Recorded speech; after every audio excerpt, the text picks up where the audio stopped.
It was 2 days after the shooting when the custodian, Martin, called our attorney with news that made my stomach twist. He had found old security footage stored on a dusty, outdated system no one had checked in years. On the video, you could see Ethan leaving Miss Palmer's classroom, tears streaming down his face, and then hitting the wall so hard his knuckles bled.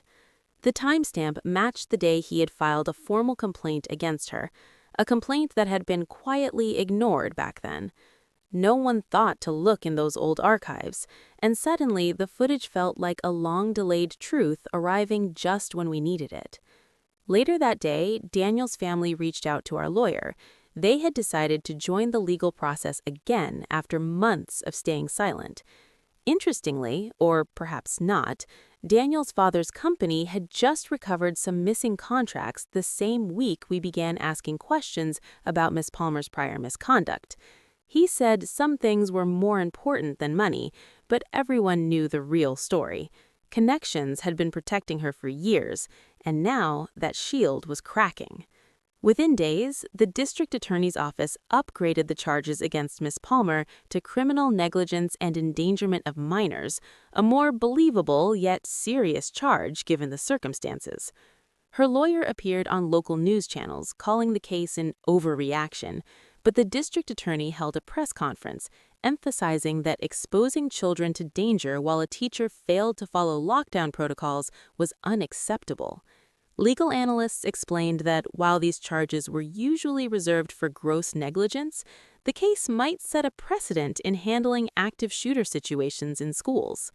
Ethan got an early acceptance letter to Western State University on day 45, but that afternoon he called to defer enrollment for a gap year. That night, he came over to my house and we sat on the porch. He told me he couldn't let me face the trial alone, and we both realized this wasn't just a teenage relationship anymore. It had transformed into something darker, something that bound us through trauma and shared survival. Day 47 was the first day I felt almost normal. I spent hours with my mother, reorganizing the garage, folding boxes of old school papers, and just moving things around. For a while, my mind didn't replay the screams or the gunfire, but guilt hit me fast. How could I feel any relief knowing 2 children had died while following instructions? During therapy, Dr. Sorpatel reminded me that healing isn't linear, but that didn't stop the sense of betrayal I carried. By day 50, the State Education Board held a hearing to revoke Miss Palmer's teaching license. She arrived in a sharply tailored black suit, claiming the investigation was unfair. 37 former students' testimonies detailing her abuse, verbal humiliation, manipulative punishments, contradictory instructions were read aloud. She dismissed them as weak children who couldn't meet high expectations, and the board had to call for orders several times. Her license was permanently revoked, and the board referred her case to the county attorney for additional charges related to endangerment. The following days blurred with legal meetings and therapy. On day 52, Detective Sanchez called with news that made my hands tremble. She had found a sealed file from 2009 documenting Miss Palmer's transfer from Riverside Middle School. A student had attempted suicide, leaving a 3-page note blaming Miss Palmer for relentless humiliation. Instead of investigating, the school quietly transferred her because the superintendent's spouse was her cousin. Within hours, a journalist friend shared the story online, and my phone flooded with messages from a Facebook group called Survivors of Patricia Palmer, which already had 200 members. Stories poured in from former students: public shaming, contradictory instructions, punishments for simple mistakes, and administrators who protected her for convenience.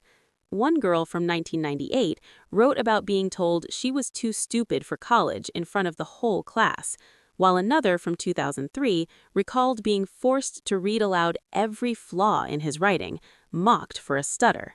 The pattern was clear, horrifying, and decades long. 2 days later, my mother drove me to meet the families of Michael and Sophia, the children who died that day because they followed Miss Palmer's instructions. Mrs. Johnson held my hand, tears streaming, insisting she didn't blame the survivors. Mr. Garcia's voice broke as he said, "We did what we had to do to survive. Their children didn't have a chance." We sat together for over an hour, crying, looking at pictures from the school dance just 3 weeks before. That afternoon, our prosecutor, Rebecca, called with updates. The evidence was worse than I imagined. Miss Palmer knew Ethan might confront her, yet she deliberately kept us exposed as a form of psychological control. The prosecution planned to argue that she used us as human shields for her ego, risking our lives to preserve her reputation.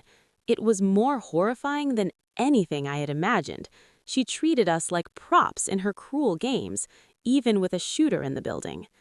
By day 56, the school district lawyers offered a $30 million settlement to the families. Some accepted immediately. My parents and 12 others held out, seeking justice beyond money. 2 days later, Ethan picked me up to visit the memorial growing outside the school. Hundreds of flowers, teddy bears, and photographs covered the steps. Among them, a copy of the student handbook had been left with lockdown procedures highlighted, with a note, "These rules save lives when teachers follow them." Ethan noticed something between 2 wreaths, a printed copy of his manifesto, 5 pages documenting Miss Palmer's tactics of humiliation and manipulation, verified by interviews with former students.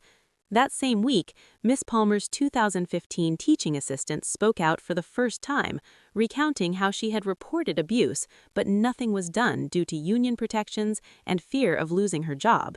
Martin's discovery of the footage finally completed the picture, evidence arriving when we needed it most. Daniel's testimony came on day 62. He spoke calmly but firmly. Miss Palmer taught us that authority mattered more than safety. That day, I taught everyone that survival was the only thing that mattered. The system finally acted. Local law enforcement pursued charges for reckless endangerment, and Miss Palmer's support network of administrators and family influence began to crumble. 2 weeks later, I sat with Rebecca at the kitchen table, spreading out my victim impact notes.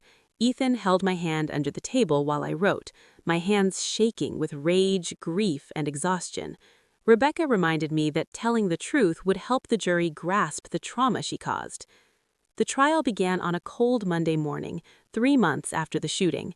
The prosecution played audio from my phone, capturing the first gunshots, children screaming, and Miss Palmer dismissing our panic.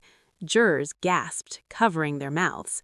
I testified for 4 hours, recounting every second, where everyone was, what was said, the chilling precision of her control. Her lawyer tried to portray me as rebellious, but I remained calm, stating facts, emphasizing I had chosen to live while she chose ego. Ethan testified the next day, describing receiving my texts and fearing I was dead. Emotional testimony was allowed so the jury could understand the trauma. Enhanced audio clarified Miss Palmer's voice. If this is real, they deserve it for disrespecting me. A juror gasped audibly. Miss Palmer took the stand against advice, insisting she had maintained order and protected us from panic. Then came the question that silenced the room. Do you recognize Ethan's voice in the hallway outside your classroom? She froze. The courtroom erupted in sobs. 3 weeks later, the jury returned, guilty on all counts of endangerment and reckless regard for student safety. Families wept openly.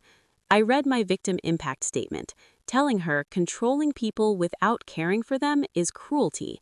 She was sentenced to 18 years, eligible for parole after 12, yet she still insisted she was maintaining standards. A month later, Ethan and I watched new metal detectors and cameras being installed. We were irrevocably changed, carrying scars, but also survival. Daniel spoke at the school board, urging reforms. No student should choose between grades and staying alive. I began Western State University that fall, studying policy education. Room 203 reopened as a memorial. Walking past the playground later, I realized innocence had died that day, but survival had built something new.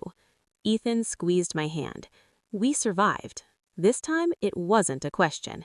Daniel, Ethan, and I were more than what happened in room 203. We were children who refused to stay seated when standing meant living.